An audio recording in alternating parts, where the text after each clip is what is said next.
The Senate voted to reauthorize the Violence Against Women Act Tuesday, but the legislation could still stall in the House. The act sets aside money for the investigation and prosecution of domestic violence crimes and provides programs for victims of abuse. Reauthorization of the act stalled in Congress last year over Republican opposition to new amendments, including extending protection to homosexuals, illegal immigrants, and Native Americans. The Senate bill passed 78 to 22, with all Democrats and roughly half of the chamber's Republicans voting in favor.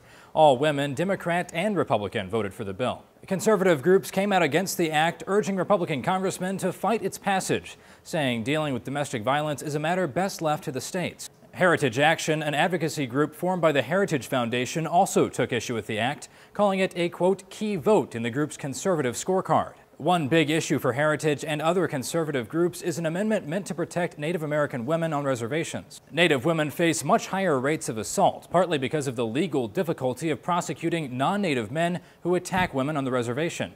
Tribal courts lack jurisdiction over non-natives, leaving prosecution up to state and federal prosecutors who have so far been slow to investigate. The new amendment would grant tribal courts the ability to try non-native men who commit assault while on the reservation.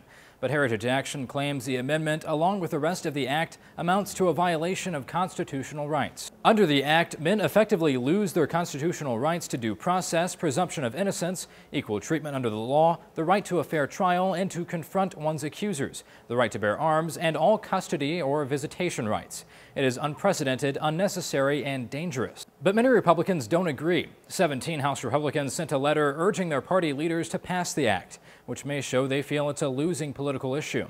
No word yet on what House Republican leaders plan to do about the bill. The Tribal Courts Amendment is the same provision that Republicans say kept them from passing the reauthorization bill last year. For Newsy, I'm Zach Toombs. Multiple sources, the real story.